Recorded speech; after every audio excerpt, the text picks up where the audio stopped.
ॐ गजाननं भूतगणाधिसेवितं कपितजम्बो फलचारुभक्षणम् उमासुतं कविनाशकारिकं नमामि विघ्नेश्वरपादपङ्कजम्। जय जय जय श्री राधारमण, जय जय नवल किशोर, जय जय जय चित्तचोर प्रभु, जय जय माखन चोर।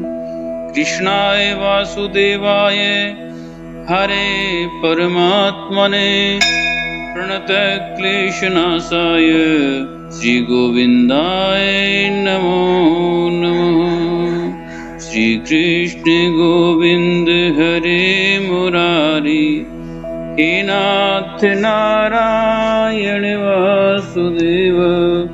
श्री कृष्ण गोविंद हरे मुरारी, हे नाथ नारायण वासुदेव। हे नाथ नारायण वासुदेव, हे नाथ नारायण वासुदेव। श्री कृष्ण गोविंद हरे मुरारी, हे नाथ नारायण वासुदेव।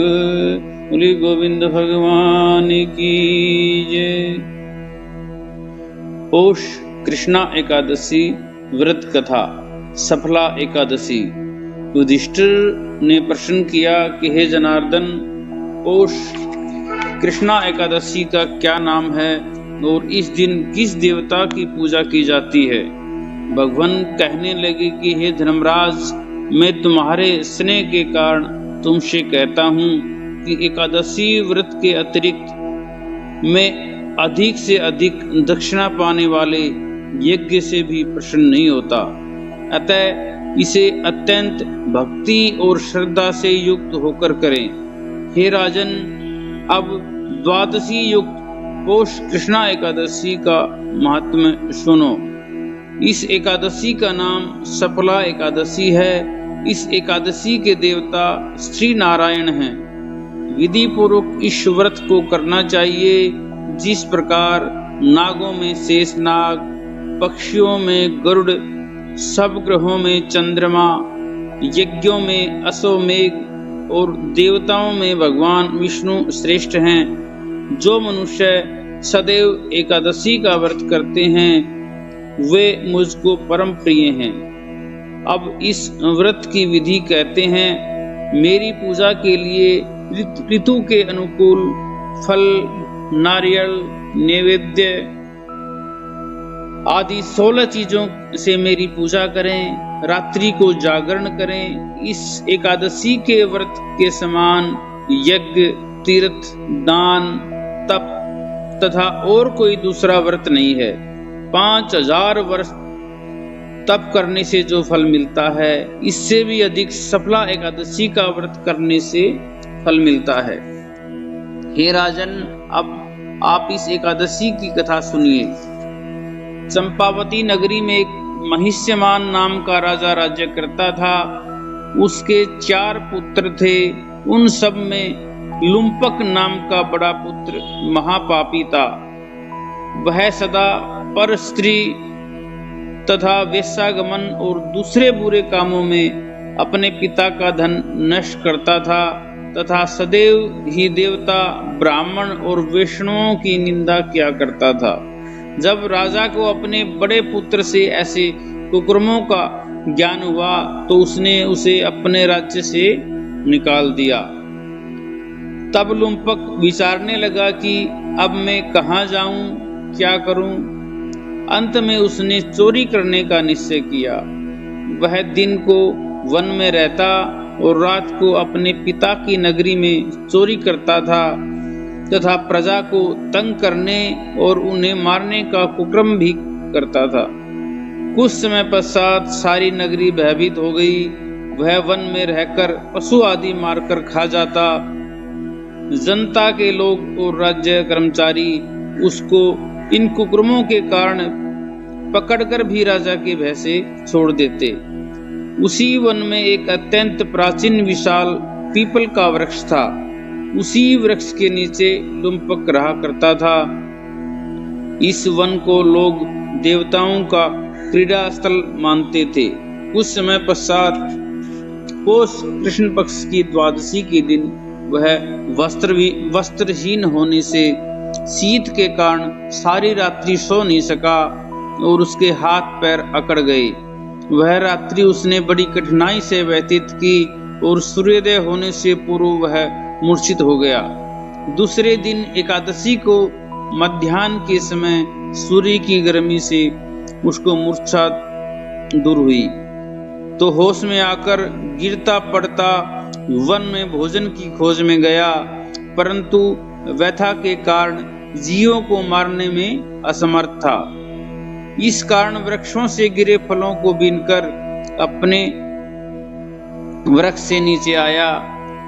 उस समय तक सूर्य भगवान अस्त हो गए थे, अतः उसने उन फलों को पीपल के वृक्ष के नीचे लाकर रख दिया और रोककर कहने लगा कि भगवान, यह सब फल आपके ही अर्पण हैं, आप ही इनसे तृप्त होइए। उस रात्रि को दुख के मारे उसे नींद नहीं आई।